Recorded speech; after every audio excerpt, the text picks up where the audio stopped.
So good day everyone, good day sir. I'm going to discuss the problem that given to me, which is about complex number. So the problem 713. So write in the form of a plus bi and the expression I raised to 3217 minus I raised to 427 plus I raised to 18. So first is what is complex number? So complex number are the numbers that express in the form of a plus bi, where a, b are real numbers and b and I is an imaginary number called iota. The value of I is equals to square root of -1 or -1. So for example, 3 plus 3i is a complex number where 2 is a real number and 3i is an imaginary number. So the complex number is a combination of real numbers and imaginary numbers. So we can say that in the example, you can say that 3i is an imaginary number and 2 is the real number. And then, so way to solve complex number. So as you can see in the image, or like the image, this is how you're going to use this solution or way to solve our problem or equation about complex number. So as you can see, this is a pattern. um, I raised to 1 to raised to 4 is uh, right pattern, or it's the same pattern, it's the same result in I raised to 5 to I raised to 8. So in solving equation about complex number is we're going to use the I raised to 1 to raised to 4 part. So we can solve AC or madali lang. So back to the problem we're going to solve.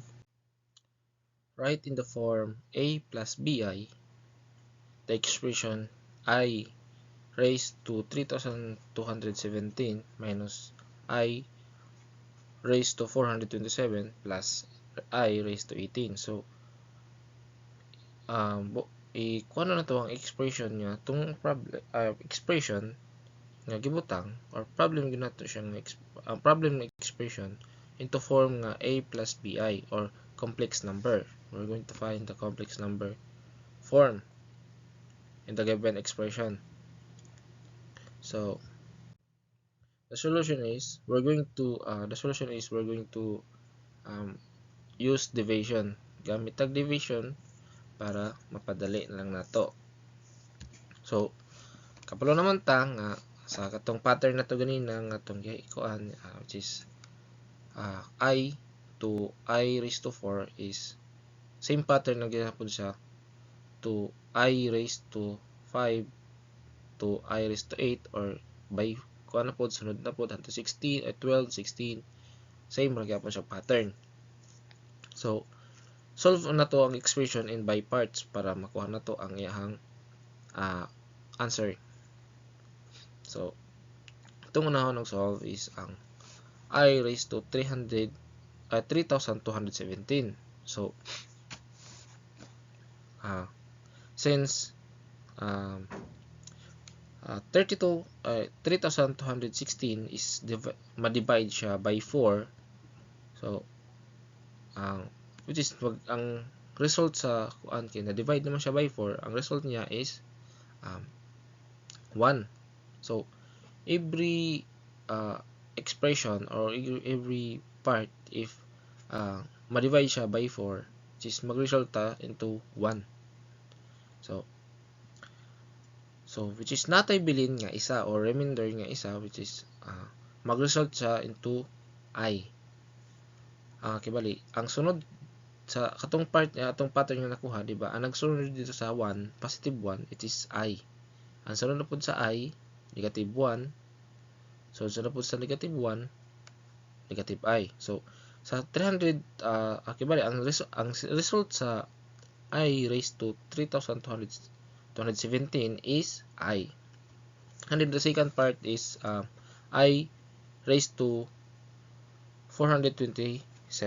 So divide na po siya by 4. So since 424 is ma-divide siya by 4, so natin remainder nga 3. No. So kuha na po ito siya. So ang 424 is nag-result ito 1 yapon, positive 1. So ang result sa 420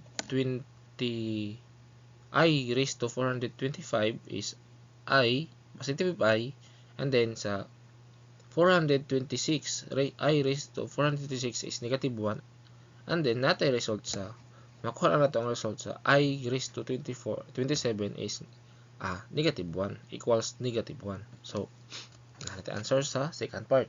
And then sa last part, which is I raised to 18. So since ang ato na pong 16, ang I raised to 16 is ma-divide siya into 4. So natay 1. So kabulot ang nagsunod ana, it is ang pattern nato, no, mapwede na to makuha ang pattern. So ang I raised to 18 is nag-result sa ito equals to negative 1, no. So okay, nakuha naman nato ang result sa by parts. So we're going to substitute na po, substitute na to ang ato ang nakuha nga result sa by part into sa expression na to. So I raised to 3,217 minus I raised to 427 plus I raised to 18 is equal to I minus negative I plus negative 1. So kabalo naman ta nga if like sign is mag-result, if atong ikon nga multiplication, kay naman tayo sign diri multiplication, so I like close and open parenthesis. So kuha siya as to multiplication. So kabalo naman ta nga if like sign in multiplication is positive, if unlike sign is negative, no. So I negative times negative I, which is positive I. So I plus I is 2I. Tapos pagkakuha na po diri is positive, unlike sign, positive and negative, so negative 1. So natin nakuha nga complex number in the form of A plus BI na 2I. Ang result na to is 2I minus 1.